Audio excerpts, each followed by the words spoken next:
at these events to bump into old friends, particularly Jim Clark friends, Dick Scammell and Bob Dance, without whom Jimmy wouldn't have won any Formula One races at all, really.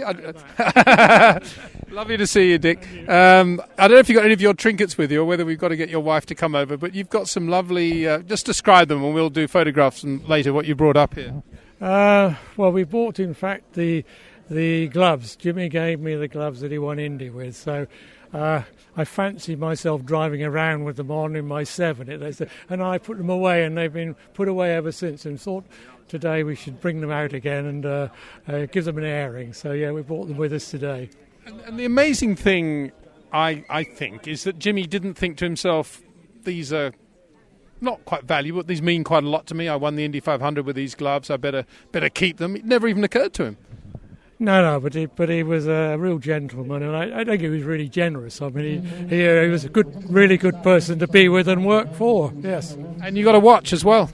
Yes, I've got a watch which he gave us for the first World Championship Formula One, yes, which he came round and actually delivered it to me in hospital because I had a big road accident at the time, and he came out of visiting time.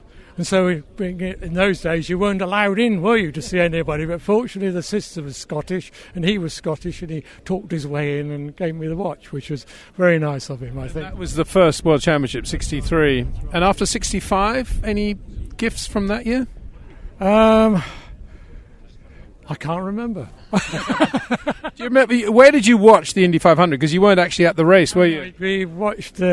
Well, we didn't watch it because it wasn't television, but we decided we needed to listen to it, so we found a shortwave radio man in Cheshunt who, in fact, tuned us in with a vast aerial, and we all listened and heard the win. We then went down to the pub until we got thrown out, and then we went back to Jim Enderwhite's house where he collected all his bottles of wines all the time he'd been going to the continent. So we drank most of those, and then we called Colin and reversed the charges. I bet he loved that. Yeah, he was really quite good about the first 6 people who went on. Well done, Colin. But I think he'd had enough. Brilliant. Bob, 65. You were actually, there's photographs of you by the Indy car, but you weren't actually at the race either, I don't think. Is that right? Was it qualifying? Qualifying, yeah. Because you were out there on the Lotus Cortinas. We were on the west coast, and then Bobby Johns shunted his car, and there was a panic call from Indy to send Bob Sparshot and Bob Dance across to help repair Bobby Johns' car. So, yeah, we were there for a week repairing the car. One of the days being my birthday, which was an all-nighter, and I said, I'm not doing any more all-nighters, so something went wrong there. But, yeah, we were there for qualifying, it was real high-pressure stuff at Indy. And all those nice photographs you do after qualifying on Indy, and there you are with your smiling face. Well, there you go. Bob, so it remains for me to say happy birthday, because it's your birthday right now yet again. I seem to have a birthday every day of the week just lately. The last week there's been a lot of birthday action, really. At Ketteringham Hall there was a great gathering of people, which I couldn't really take it all on board, I must admit. But there you go. That's the trouble with all these events. There's too many interesting people, too much going on, really, to absorb it all. But I suppose what we can see, if we can just pan over there, the green and yellow in the sunlight, don't these 4 racing cars look like, I know that's not in the correct colour, it should be in STP red, but don't those cars look absolutely gorgeous? Yeah, they do. Yeah.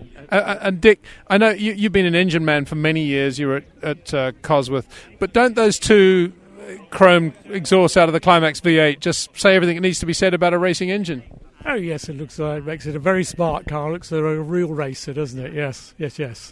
You worked on the Lotus 33 mainly, I think, more than the 25, and that looked to be just a beautiful racing car in every respect, and a really well-developed car, beautiful to drive, dare I say it, for Lotus, incredibly reliable. Yes, I mean, well, it was a new breakthrough, really, wasn't it? The 25 and the 33, and the 33 was, just an improvement on the 25 of things we learnt over the period, and of course they were very successful racing cars. And two very, very successful Lotus mechanics, engineers, call them whatever, wizards, Dick Scammell and Bob Dance. Wonderful to see you both. Thank you.